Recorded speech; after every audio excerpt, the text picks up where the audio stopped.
Doctor Zakir Naik রে কেন আইলে বেলে কেন এয়ারপোর্ট তখন হেতের বেলে গাইব করিয়া লেব, হেতের বেলে কেন গুম করিয়া লেব, হেতের বেলে মারিয়া লেব।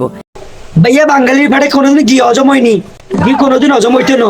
ডক্টর জাকির নায়ক কি জিনিস হেতারা চিনতো না, হেতারা তো মূর্খ ভাইয়া, হেতারা মূর্খ, গন্ড মূর্খ ছিলেন নি ভাইয়া আপনি, জুতা দি পিড়াই নাকি এত করে হইতো না। এছাড়া জাতি কোনটা ওইটা বুঝছেন না আপনি, আপনি আপনার কাজ চালাই যান ভাইয়া। ডক্টর জাকির নাইয়ের এটা কেউ শিখতে পারতো না ভাইয়া, ঠিক আছে?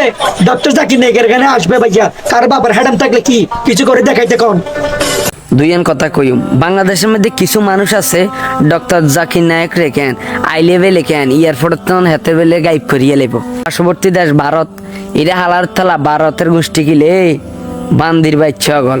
তোকে যদি বাপের ক্ষমতা থায়, তোরা যদি তোকে মায়ের দুধ খাইয়ে থাস, হেলে তোরা ডক্টর জাকির নায়ক রে আটকাইস বাংলাদেশের মধ্যে আইনের মধ্যে।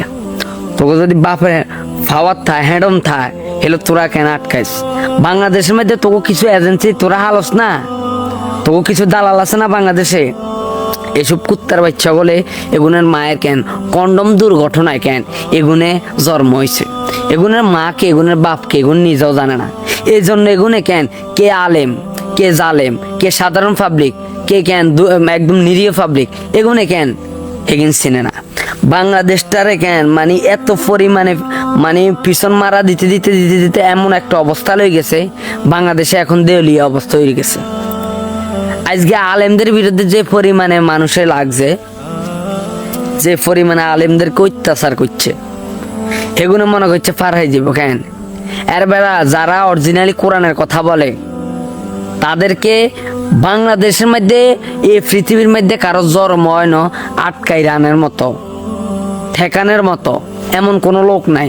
তোকে যদি বাপের ক্ষমতা থায়, তোরা তোরা আটকাইস ডক্টর জাকির নায়ক যদি বাংলাদেশে আইয়ে তোরা আটকাইস।